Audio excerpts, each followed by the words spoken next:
大家好，今天我跟大家分享一下关于 Silver Effect Pro 3的这个软件的使用。上次我在一个视频里面简单的做了个演示，然后觉得这个是可以大家聊一下的话题，所以今天做一个评设的这个分享哈。那这个软件呢，其实我用了已经很久了，它是 Nik Collection 的一个组件，一个组成部分。那 Nik Collection 呢，它其实还有很多的其他的一个相关的组件。那最早的时候呢，它是一个小公司开发的，后来被谷歌收购了。收购了以后呢，它就免费的向外界开放使用。然后呢，谷歌呢，出于某些原因吧，它就把这个软件呢卖给了 DxO。这家公司 DxO 呢，大家知道是一个专门出这个相机评测的这么一个机构哈。它做了些修改了以后呢，继续以 Silver Effect Pro 3来向市场推出。那其实呢，它的这时候的版本呢已经是5.6 的版本了啊，所以虽然它的软件名字叫3，它其实不是 3.0 了，这点蛮有意思的。那这个软件呢，其实是我在做后期处理的时候用到的最厉害的、最好的一个黑白胶片模拟软件。当然了，现在市面上有很多的这个黑白胶片的这个模拟软件，但是呢，可能我对它用的比较早，所以呢用的一直很顺手，然后这么多年来呢一直也没有什么大的这个改变，我觉得已经是非常的好用了啊。那今天呢我简单的给大家做一个流程的这个介绍。那这个软件呢，它实际上是一个独立的应用程序，但同时呢它也是 Photoshop 和 Lightroom 的一个插件，我们可以把它集成到这个 Lightroom 的整个一个工作流环境里面，然后不影响任何的你使用的这个流程和逻辑啊。那么一般来说呢，我们用 Lightroom 或者 Bridge 进行图片管理的时候呢，我们首先会做一些需要进行后期的处理的这个照片呢，进行一些分类。那我这里呢是用之前我们这个我上次在太古里拍的一组照片啊，老镜头配徕卡 M11 的那组照片来做一个演示。那最终呢，我们的这个效果呢可能会是达到这样的一种效果。然后但是大家来看一下原片呢，实际上是这个样子的这个呢是青梅玉装在 M11 上的一种成像的效果。那天呢也是阴天。那这个照片我们导入到电脑里以后呢，我们的这个主要就它的这个思路就主要就是说我想突出当中的这个 logo， 然后呢在旁边这些无关的这些空间呢，我想把它给隐藏掉，然后把这个外立面的这个结构效果呢，我想把它做得更漂亮一点。那么这张照片呢，实际上我们首先当然是先在这个Lightroom 里面呢，我们做一个小小的校正。比如说它的原片其实是有一点点的透视畸变的，那么我们通过 Upright 的功能呢，把它变得更加的这个直更加的直。然后呢我们来看一下它的画幅。那有时候呢会比较喜欢4:5的画幅。那4:5呢就是把这个外立面全部囊括在这个当中了那旁边这边就没有了。那么经过了一些基本的这个处理了以后呢，那么接下来呢我们就直接跳转到这个插件里面进行处理。那么点击右键以后呢，它这边会多了一个命令，在应用程序中编辑了以后呢，它这边是有一整套的Nik Collection 的那个软插件的这个输出。那么我们这边呢是使用这个 Silver Effect Pro 3直接在它当中进行编辑。点一下，那点一下以后呢，我就直接用它已经调整过的这个副本呢进行编辑，而不是它的原文件进行编辑那么然后它就会输出一个TIFF 文件，然后切换到这个软件当中应用界面当中来。那我们看到呢，它其实已经把这张照片转换成张黑白照片了整个这个调子呢是个中性调子，其实就是很简单的把它变成了一个中性的这个黑白灰的这么个调子。其实你说如果要求不高的话呢，其实我觉得已经不错了。那我们这边呢，我们来介绍一下它的这个界面啊。这边左边呢是一些预设啊，这边有一些预设，然后它预设了64个这个等于是效果。那这些效果呢有各种各样的，大家可以从里面挑选一个来作为一个你后期的一个基础啊。那么呢，你同时也是可以自定义，我这边自定义了3个，然后可以有相关的这个历史记录。你看它导入了以后呢，就是一个中性的这么一个效果。那预设呢，其实有时候并不一定是最合适的啊。比如说我点一下这个其实可能不是我想要的，所以呢，我们来看一下它的右边的这个情况。那右边呢，它就会有很复杂的这个功能，从直方图。那这个直方图就比那个 Lightroom 的直方图要更加细腻。比如说它这边是有0到10区的10个这个区域曝光的这个区间。那么大家知道这个区域曝光法的呢，就知道啊，这个比如说0区就是纯黑的，那么它会用不同的这个颜色呢显示在这个画面上面，让你知道说哪些是0区、1区、2区、3区、4区、5区、6区。一直到10区啊。那么这个画面里面呢，可能就是最高也就是在6区左右。然后呢，在下面呢就是调整基本的那些内容。那这些基本调整的功能呢，基本上在 Lightroom 里面其实也是有的啊。那比如说调整亮度、调整高光。那么它这里面呢有个动态亮度啊，动态亮度呢是在不失去它的这个整体的一个平衡的这个基础上呢，对这个亮部和暗部做了一些增强。然后呢，有一些对比度、对结构的一些调整以及保护，然后呢是一些它特有的一些功能，比如说胶片种类。那这个胶片种类呢，其实就是我们先选择一个胶片的类型，比如说我有时候会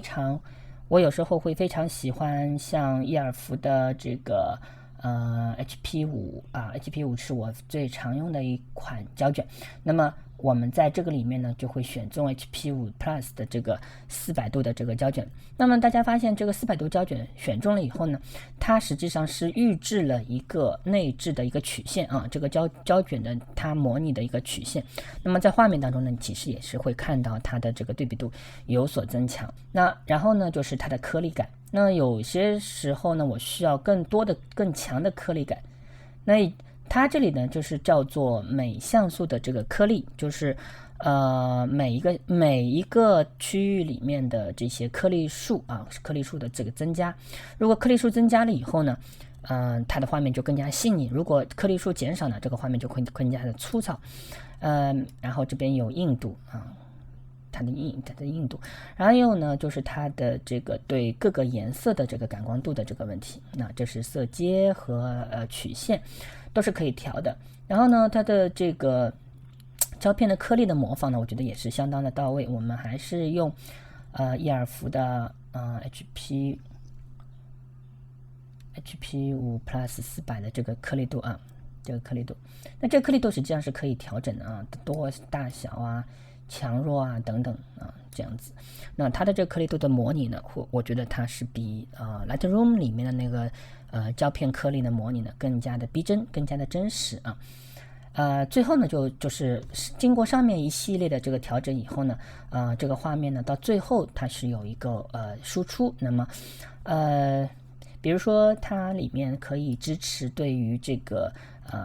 模拟相纸的这个或者说画面的这个调性的这个输出，比如说我喜欢暖调的、粉调的，或者说冷调的啊，这些都是可以的。那有时候呢，我会选一丢丢的这个暖调。那这个暖调呢，实际上你也是可以调整它的这个强弱关系的。我强调一点点的暖调，就模拟它是在一张暖调相纸上的一种输出哈。那么这些也是可以调整的啊，全部是可以调整的。那么来到这里边呢，它是有个黑角，就是我们常用的这个暗角。这个暗角呢，它实际上分为好几种，一种呢是标准的这种4角的这个暗角，另外一种呢，它就是有那个它有3种那个镜头衰减啊，但另外一种呢就是反过来的，是白的啊，是反白的。那么一般我们可能会选一种那个镜头按钮，然后那个镜头按钮呢，实际上是可以进行拖动的，那么它这里面呢还有一个就是人家没有的功能呢，就是这边有一个燃烧边缘的这个功能。那燃烧边缘和按角的这个区别呢，就是按角它只是发生在这个角落里，而燃烧边缘呢，它发生在4条边上面，而且这个4条边呢，它实际上是可以同步的控制，或者说单独的控制的。那我们同步控制的话，所有的边的这个强度呢，它可以烧进来。我们会发现它的强度增加的时候呢，它的边缘呢，它会我们像做暗房一样，它可以 burn 的更多呢，它就越黑。然后包括它的这个大小呢，实际上是指它的这个宽度，然后强度呢是指它的黑度啊，然后呢，这个过渡啊，就是它的这个渐变的这个过渡，实际上它是在边上做了一个渐变，但是又能够结合画面本身的这个亮度呢，做一个合成。那么大家注意到这边是左边啊，那如果我们是针对右边来进行处理的话，我们同样可以看到它的大小强弱所带来的一些影响。那这些燃烧边缘的这个效果呢，实际上是可以帮助画面更多的这个集中在这个画面中心的这个部位来focus 在这个当中的这个 logo 上面，而不是让视觉延伸到画面的四周。画面四周呢有一些内容，但是我们把它给做了一些隐藏。那最后呢，就是有一个图像边框的功能。那这个图像边框呢，它提供了很多的类型啊，标准的白框，也有模拟各种古典工艺的一些边框，就是不是很整齐的那种边框，感觉制造出了一种艺术效果的这么一个逻辑啊。那就有些人可能会很喜欢啊。那么我们先关掉啊，那么整个一个功能呢，其实是它基本上就是集中在软件的右边，然后呢从上到下是从基础的调整部分，一直到颗粒感、对比度以及明暗的保护，那么以及到各种色调的这个敏感性，以及更多的包括纸张、包括边缘等等的一系列的这个处理。这里面呢，它还有一个选择性的这么一个调整功能，就是说，当我们之前所有调整的这个效果呢，都是针对整个画面来做的。那么对于局部的这个画面，我们需要做一些局部的这个调整的时候呢，它其实是可以做一些控制点的。那这个控制点也是 Nik Collection 最特别的一个功能。那么我们选中这个控制点，然后我们希望在这个角落里面啊，我们希望就稍微做一些强调的话呢，我们在这里点一下，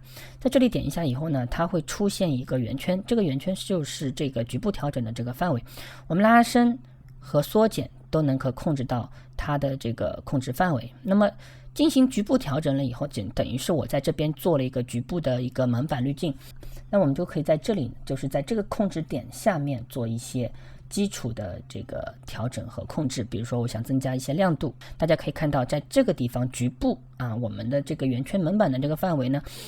它有了一些变化，对吧？它有一些变化。当然我们现在是不希望它有很大的一个强烈的变化，然后我们就想增加一些细节，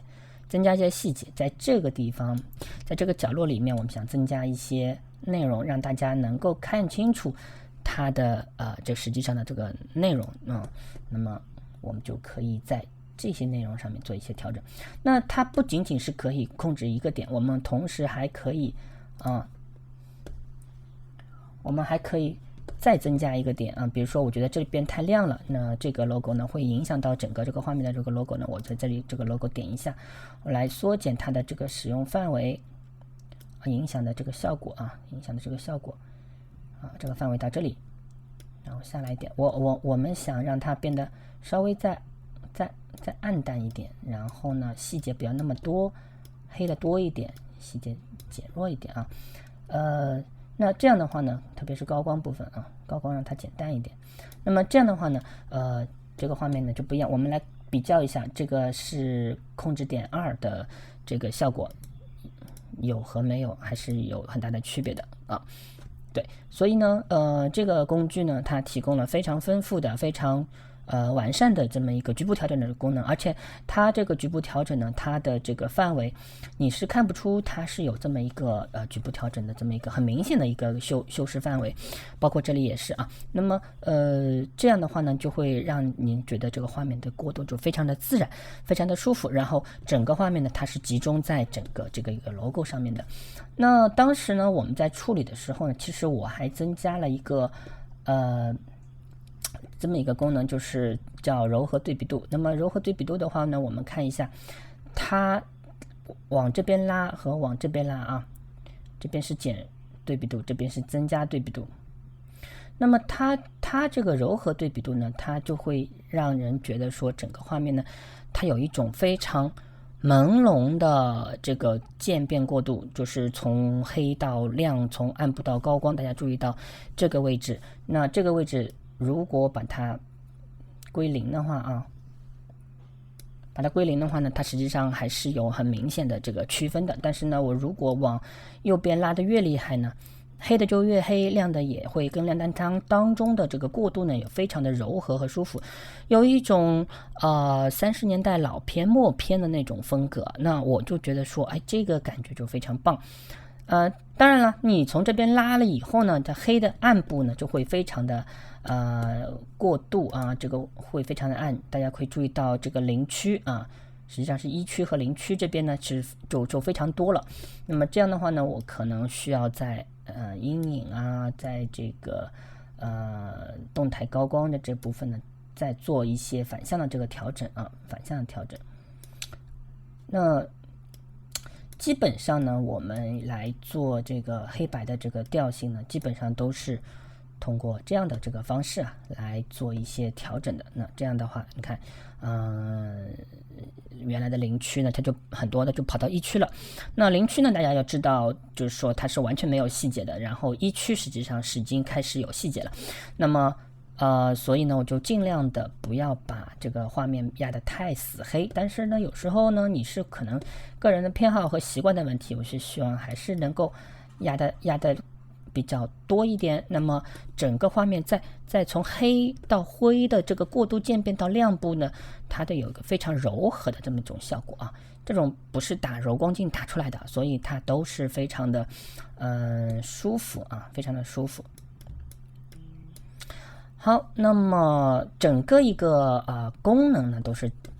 大概是这个样子。那上面还有一些其他的一些功能，比如说这个呢是大小合适，然后呢这个是1:1大小，比如说我摁一下，这是1:1，我们可以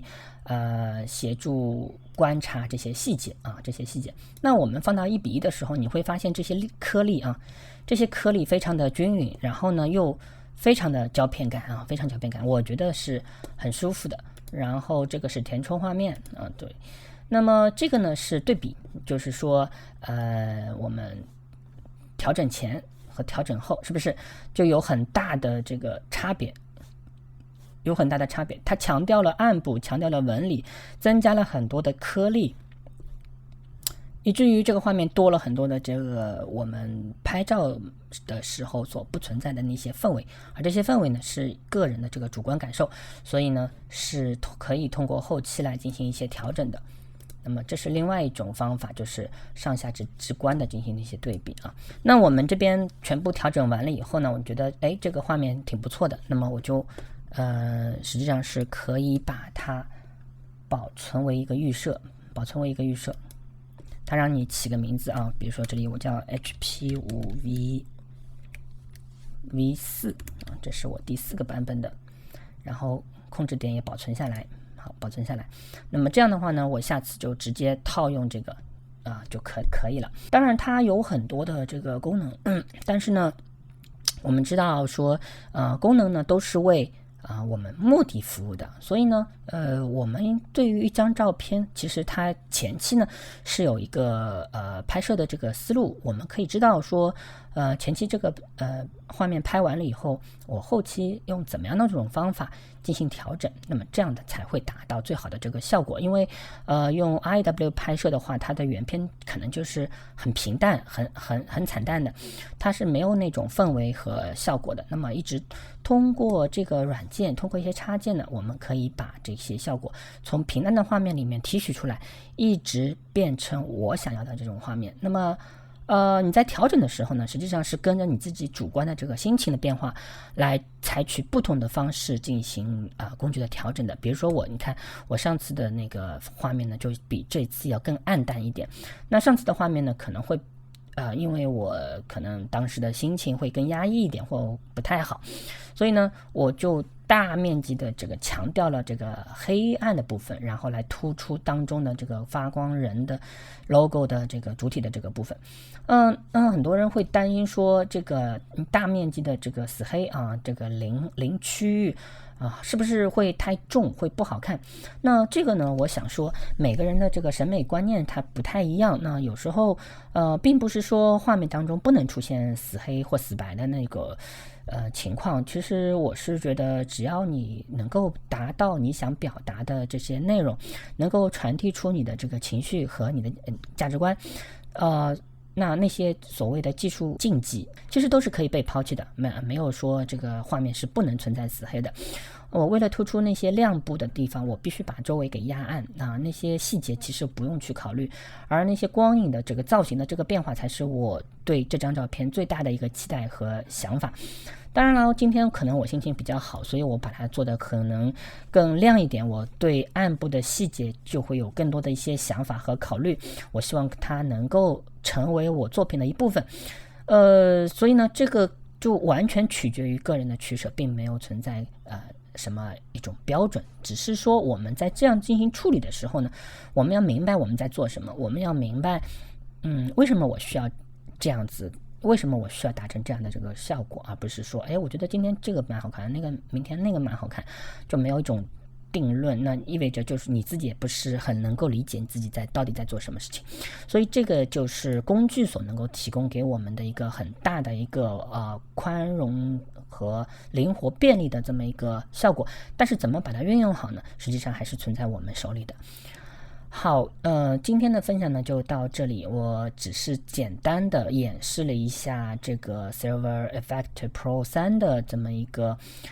非常多的效果非常丰富的这么一个用法的一个简单的一个过程它里面还有很多的其他的工具是值得我们去讨论去挖掘，希望能够给大家带来一些思考和启发。好，那我们今天就到这里，下次再见，拜拜。